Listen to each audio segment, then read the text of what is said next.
Hey there, everybody. Welcome back to the channel. Always good to be here with you, and I hope you are doing well. I'm a Fefe with Touch by Tarot and Beyond. Just in case you're new to the channel, you land on here. Happy to have you. Please hit that like and subscribe button. I'd appreciate that. And also remember, you all, especially my members, hit your notifications bell so you'll know for sure whenever I post. All right. A couple of things that I want to look at and go to spirit, and I'm going to use the Kipper deck today because this, as many of you familiar with that deck, it can kind of give us a different perspective on an insight from spirit versus the standard tarot. Okay, going right in. So we've heard about now this Mellon, the billionaire Mellon has been identified as the donor of the $130 million to go towards the military, while the government is shut down. Okay. And we understand that money, it has been turned over, at least last I saw, has been turned over to the Pentagon for that use, for that purpose. Now, so the thing is,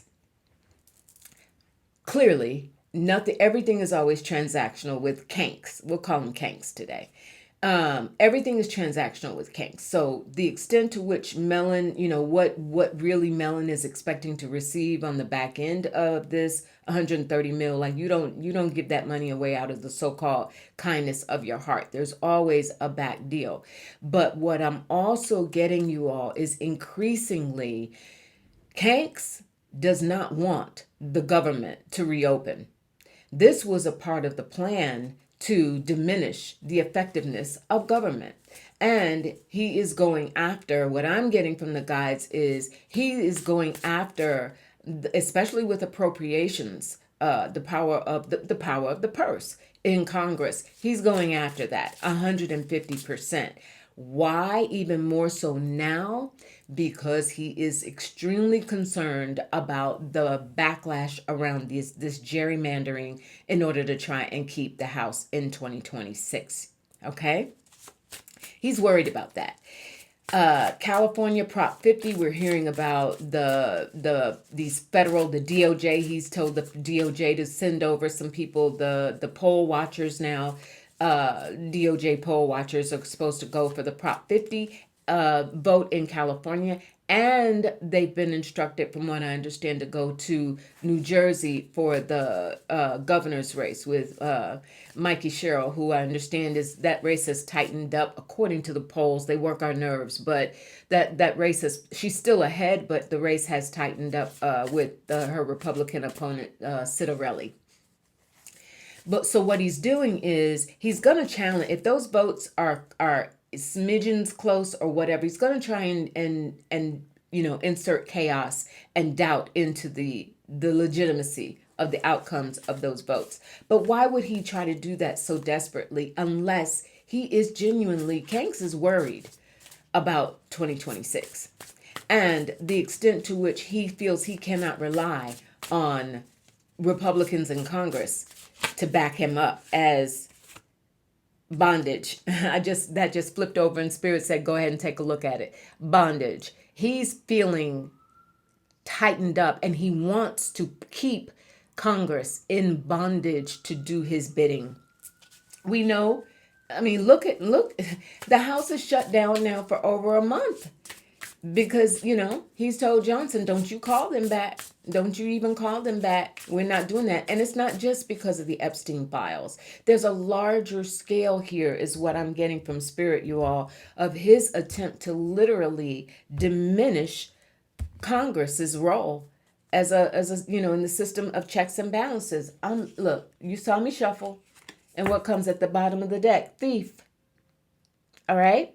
It's this is a larger scale. Spirit is saying this is a larger scale effort to literally take away the power of Congress in his continued effort to the Ice Queen. That's I know we automatically think of Ice Barbie, but this is Bondi. I'm getting this is Bondi, DOJ, that part of her, because she is hanging on by a thread. And we've heard that Bondi's law license now is being questioned, right? Spirit has been saying increasingly, as well as some political pundits, that guess what? When this is done, a lot of these people can be brought up and prosecuted for illegal acts. So he's positioning her to take the fall for that concern because of, thank you, Spirit, because of his concern about whether or not, even with these gerrymandered maps, whether that is enough to maintain and hold on to Republican control of the House next year. So he's going next level. Spirit, what are Canks, and you know who I mean by that, what are his intentions regarding Congress? Is he in fact trying to basically make it ineffective, basically take away their trust, take away their ability to be seen as any form of a trusted, even if, remember, part of this the push and the hope that people have of taking back the House and maybe perhaps the Senate, that's a bigger ask, a taller ask, but certainly the House, is because there needs to be a trust in Congress to be able to remedy and put some form of a stopgap with this administration. Mature man, who is that, Spirit? Who are you referring to there with regard to Congress or his efforts to mitigate Congress? Moving on. Oh, wow.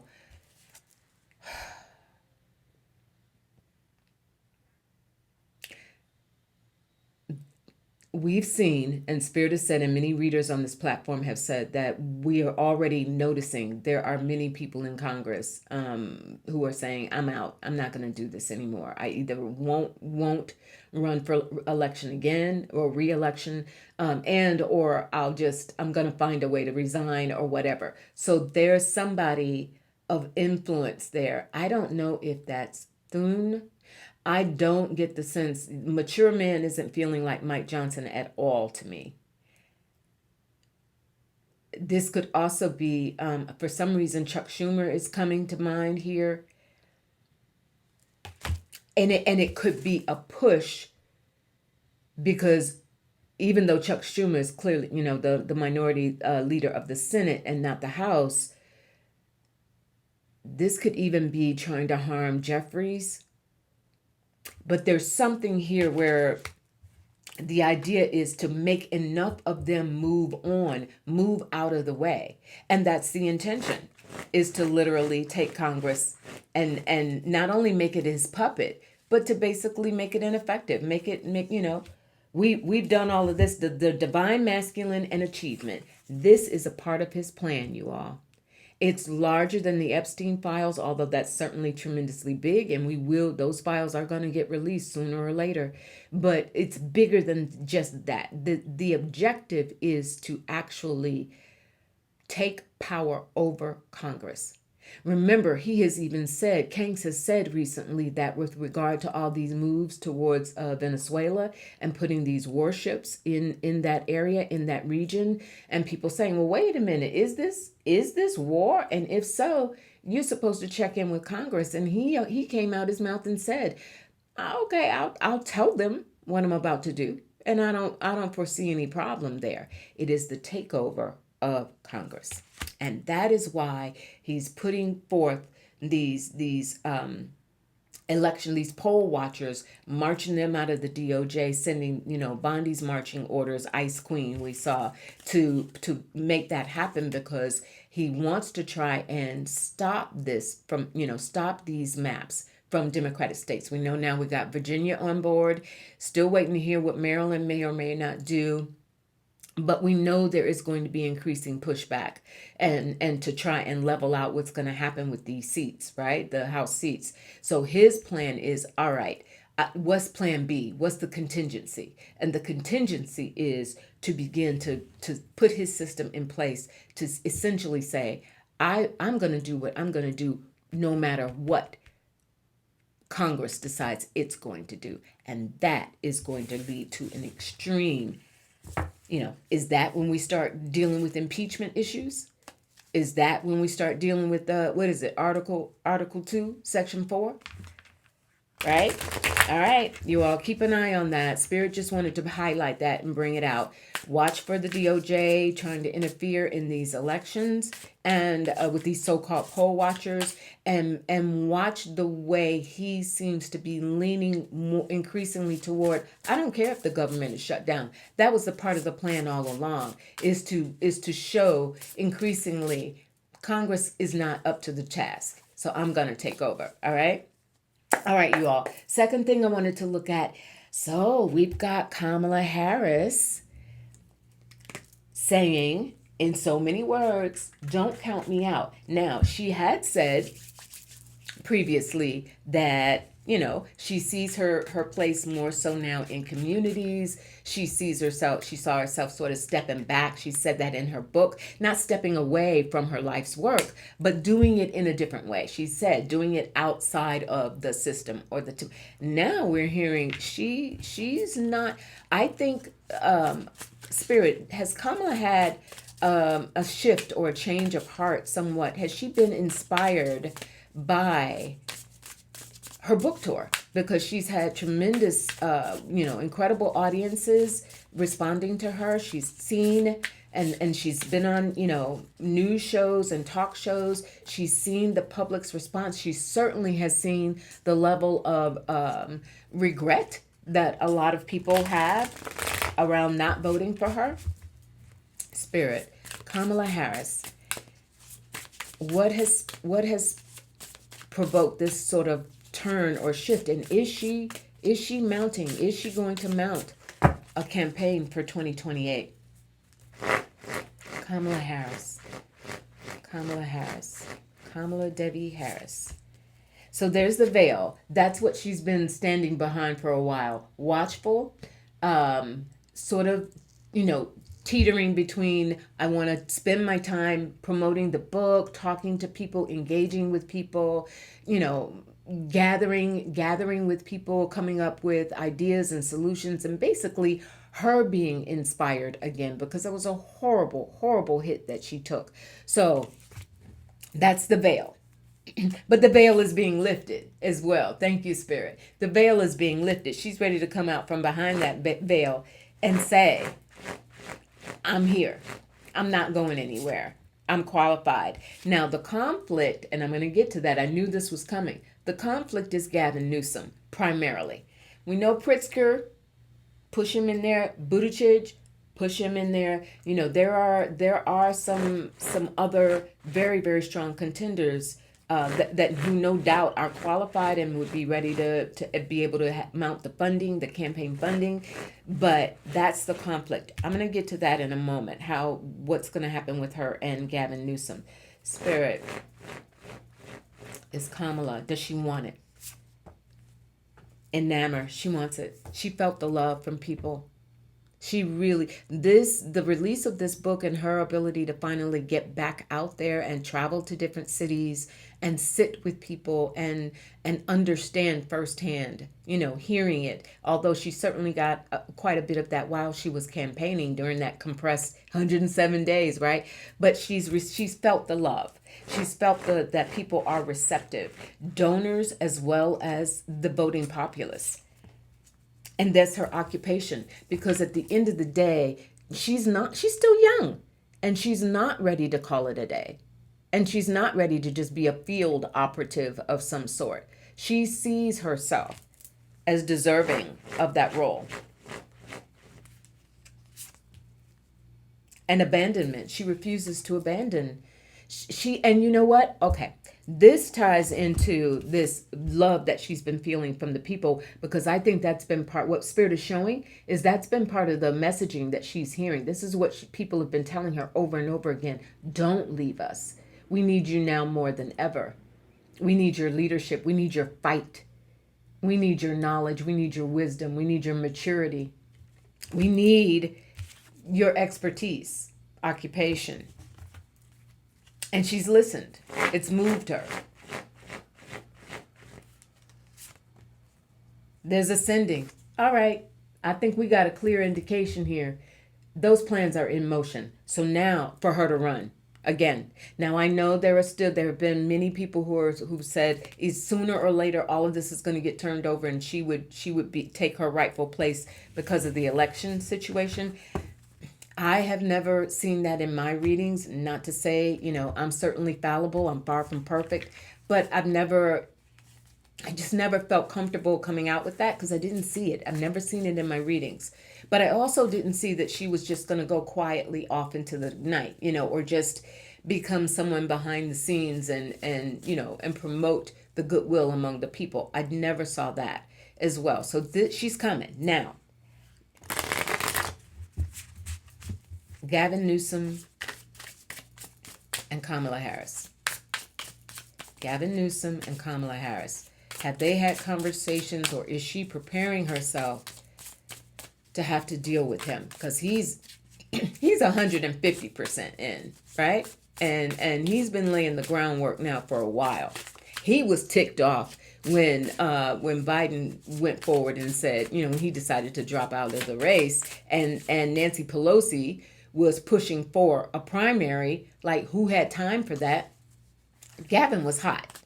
He did what he had to do. He talked the talk to support Kamala, but he was hot. He was salty behind that. Spirit is what's going to happen between Kamala Harris and Gavin Newsom in regards to a 2028 run. Will they wind up running against each other?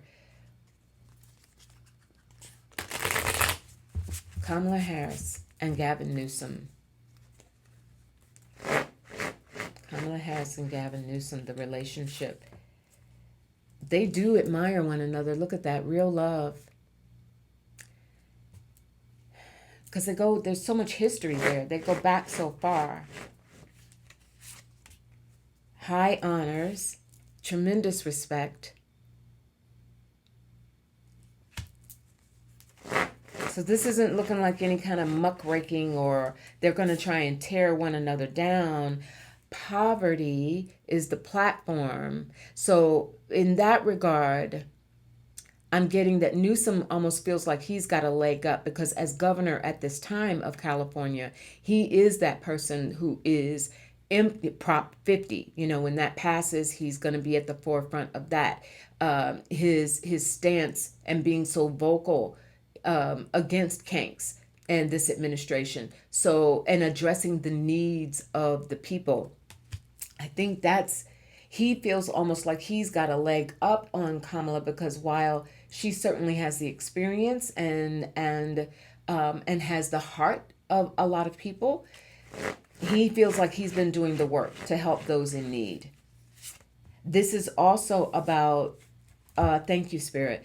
They're reminding me, remember, we just heard Bernie Sanders come out in the last few days and in reference to Kamala Harris and this talk now that she's hinting that she might run again. Bernie Sanders has said, okay, that's fine, but she's got to remember to deal with the working class issues, like really, really pinpoint and address working class issues and money for that poverty issue. She's got to be prepared to do that. And this thief comes again. Both of them, Gavin Newsom and Kamala Harris, united, that's part of this real love, united in their messaging that either of them would be an incredible alternative to what's happening now. Legal. So she relies on that. Her background, she's going to come out really in her, more so in her prosecutorial role and voice. But also, there's something where a gift.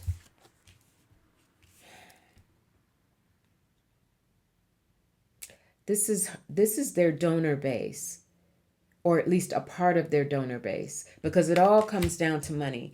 Spirit, I don't see either of them backing down. Their profiles talk about this high honor. Their profiles are way too high. Will they both, let's just ask the obvious question then. Will they both run? Will they both make a bid for it?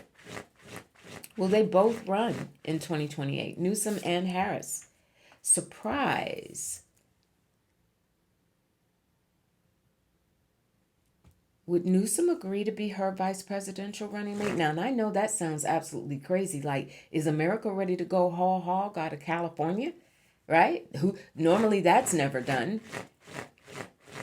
Where you have both VP and presidential candidates out of the same state. Like, is that even legal? Can you do that? I don't know. Ancestors come up now. That that's coming up around Kamala. Oh, my air conditioner is about to come on. You're gonna hear the noise. Hold on 1 second. I should have turned it off before I started taping. All right, a couple of seconds, it'll kick back off. Sorry about that. Ancestors come up for Kamala.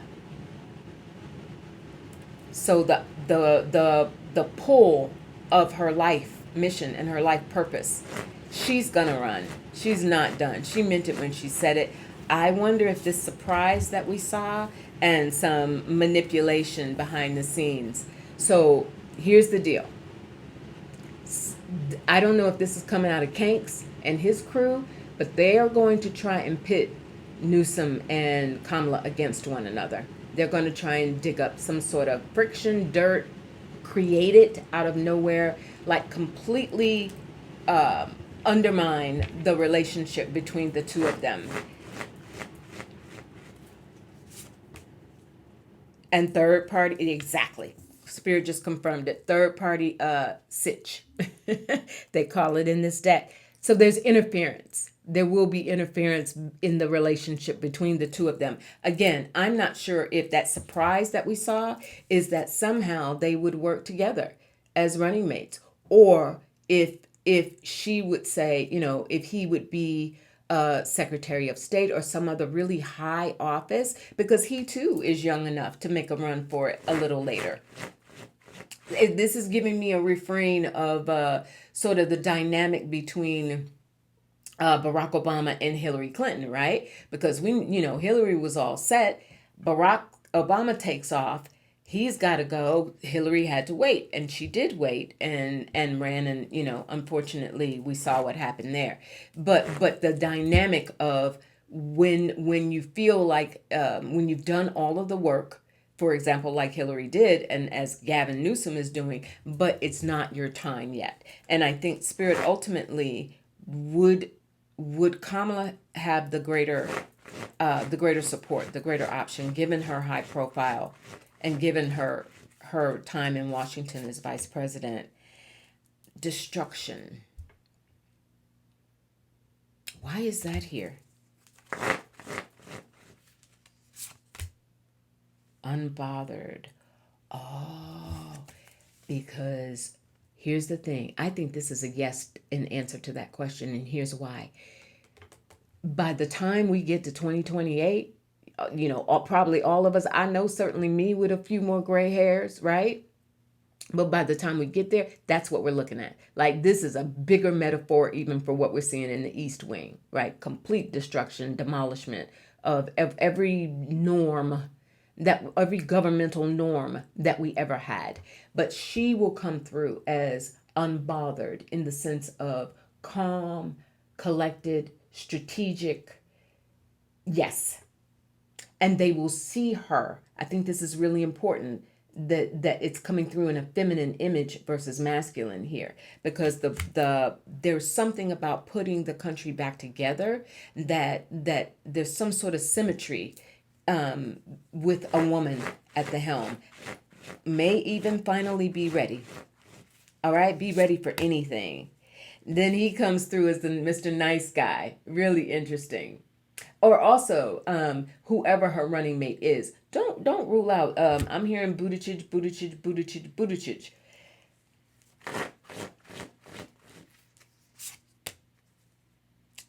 The evil eye,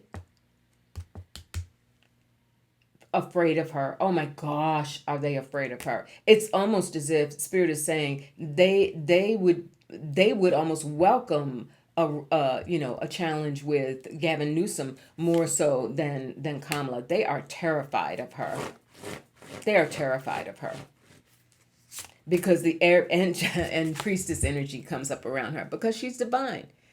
She really is. And remember, we had that ancestors card that came up around her as well. She walks with a really, really powerful divine energy. So she's got the political career covered. She's got the strategic prosecutorial mindset covered. She can get the money clearly. Raised an insane amount in a short period of time.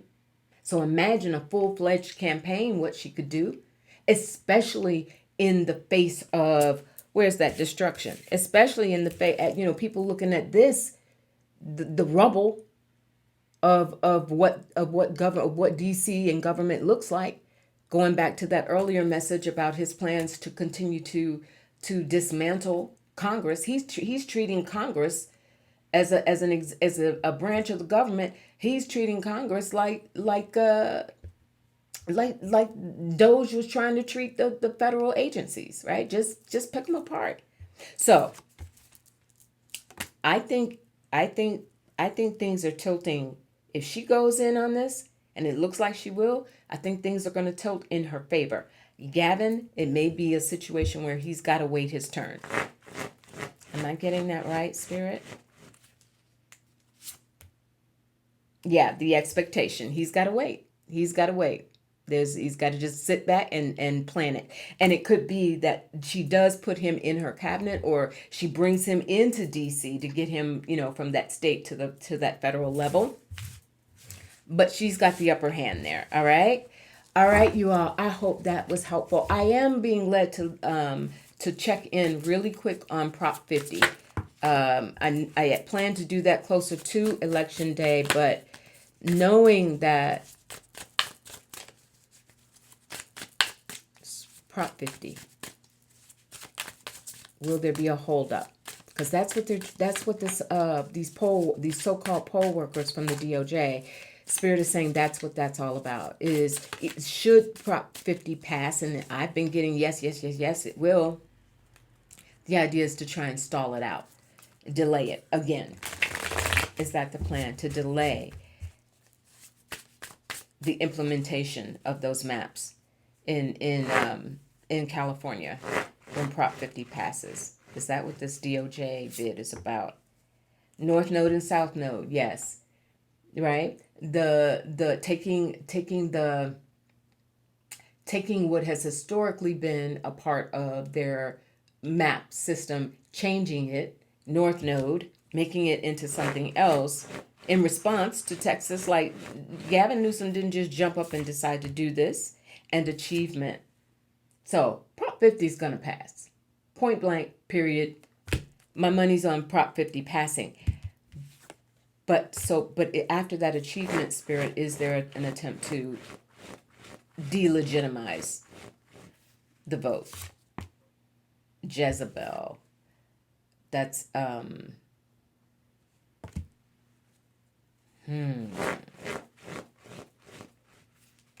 that's not Bondi. But legal. Hold on. Maybe so. It's interesting that her energy is coming up as a Jezebel, but a Jezebel can be manipulative, and in terms of getting what they want. And this is somebody. No, you know what, you all? This is somebody within the state of California who will side with him, and it could very well be that this is some prominent, or who will become prominent poll watcher that is sent from the DOJ into California to try and raise some legal questions. So I know, we've got Democracy, Mark Elias, we've got Democracy Report, we've got, everybody sees this coming. We know now that what the playbook is, but this may, after it passes and while everybody is celebrating, it may get dragged out. And there will be a challenge to it, whether it was in fact legal. But ultimately, Spirit, will that map, let's close it out with that. Ultimately, will California be able to implement the new map? Ultimately, when Prop 50 passes, and despite this legal challenge, will that map hold? Why is this card sticking out? Lust, the desire for it to, or the desire for power, which is why they're trying to stop it. Will it hold? Will it hold? Divine masculine, I feel good in that sense, Gavin. That's Gavin Newsom and whatever law firms or whoever it is that takes up the legal issue on behalf of the Prop 50 passage. Twin flame, somebody working with that leader. So there's a there's a combination of people that come forth. And flying monkey. It's going to be a show, SHYTE, shite show. But also, I get it. Thank you, Spirit. They are going to show how ridiculous it is because they already have the measures in place to make sure that every I is dotted and T is crossed. Every polling place is in place. Everything that needs to be done to show that this is a legal and fair election and that this is the will of the people of the state of California. So that the flying monkey is an energy of making them look ridiculous. These election deniers that they're going to put in place to try and have this legal challenge are going to make them look silly.